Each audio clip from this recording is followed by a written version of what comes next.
Đây áo chỉ đồ. Lu cho hạn nữa. Chỉ đồ. Lò lò. Lò. Lấy chỉ à. Lò mù này. Nè, nó chỉ là. Tôi kể. Cái lúc ạ. Cái ra kể. Anh ta coi là ta cọ. Nè, nó chỉ là. Kiểu để tôi chính ra này. Tôi đã nói chỉ cái gì thế. Zombie. Ghê lùng nhất.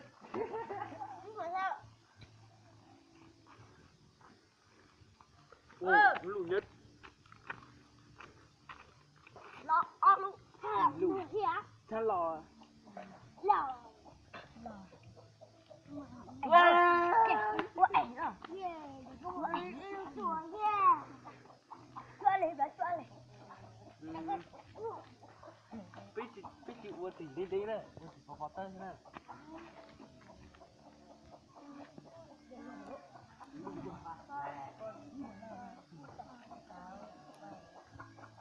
Rồi luôn. Sao tua rồi? Tua. Để tôi ca rồi hả? Thế. Chụp đi. Chụp.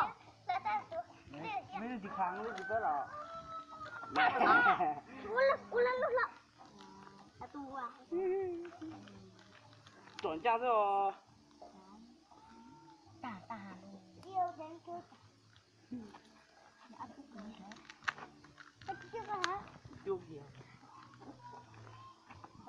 Về rồi. Lại về rồi.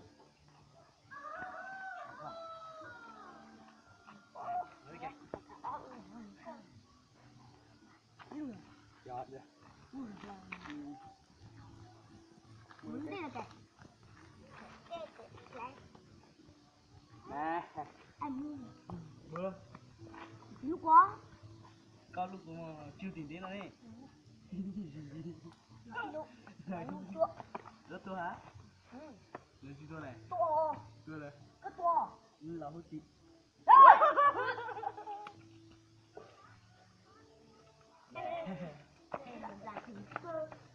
Kể chưa tôi? Lò. Nhớ cái gì tôi? Chia chú con đi con lục qua đi.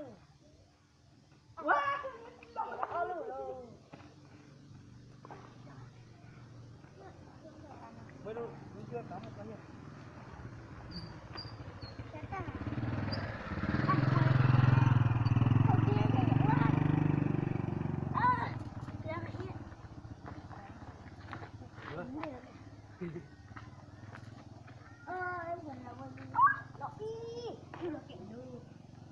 Lọc.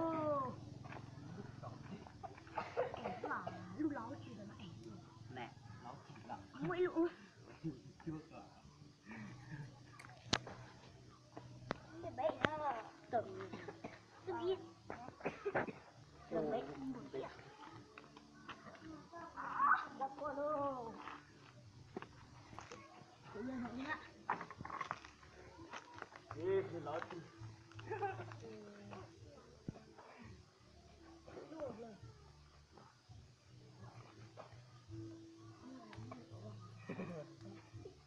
Vậy là phải lúc này. Vậy ốc thêm nữa. Thế cô. Ai lùi được.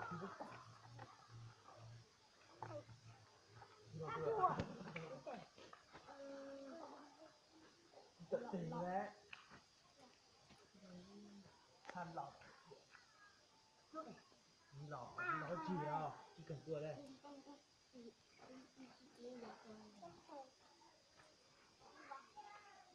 Thế bán gì? Lát dẻ. Có những tiền không? Không, ôi kìa, cả vị.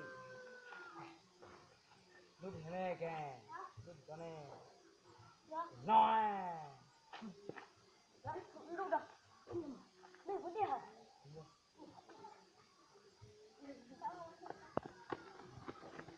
Không thấy luôn. Tôi biết là nào. Làm gì đây?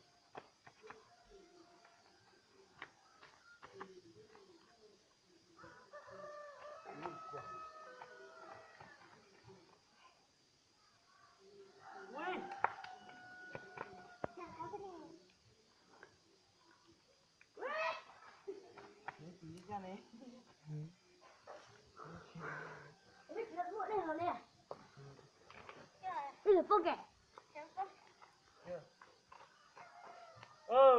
Đi đi rồi. Cơm bia, nhà về.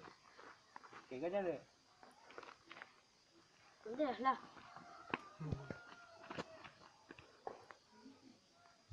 Ngủ lụt nhất. ngon luôn.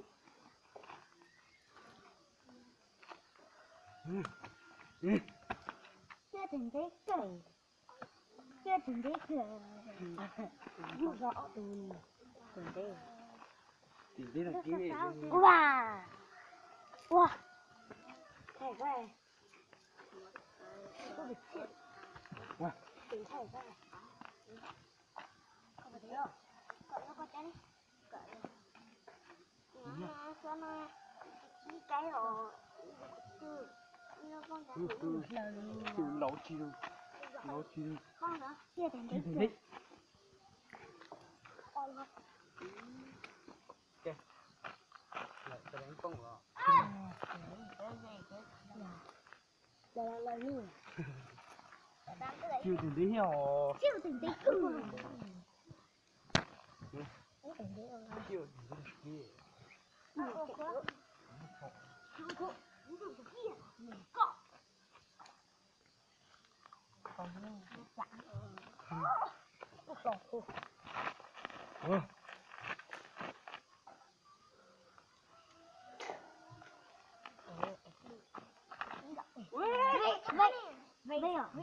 Vì tại như khăn nó sẽ đó đỏ khóc qua rồi đó. Con mặc hai con gì? Thế lại là. Lấy chiêu. Lấy chiêu.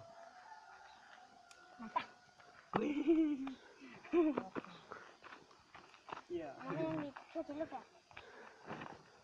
Đấy. Đánh cái kia nhỉ? Làm.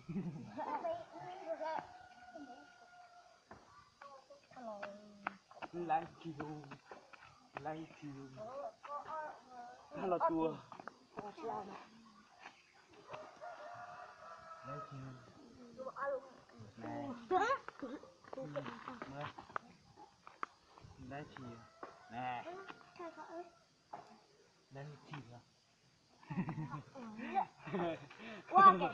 Wow. Chị ai có hiểu? Iya. Waduh nih. Oke.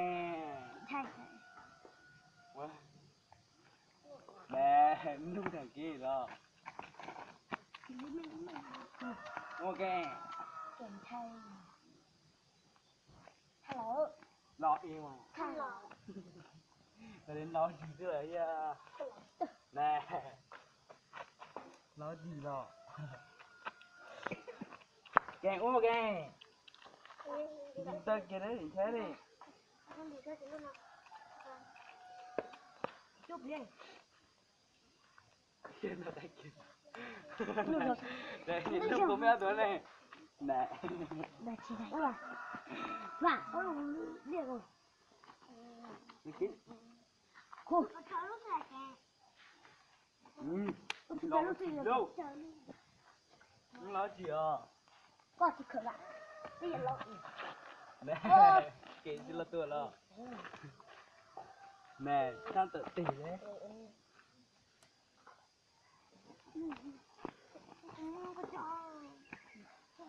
Không có chơi lúc này chỉ sai này. Con chúa. Ok. Rồi, cho cái đó. Đi là. Nha. Đó chị. Rồi là cho tao. Nó chơi lúc rồi. Bây giờ cho tao hả? Cái cho tao là. Chú ơi.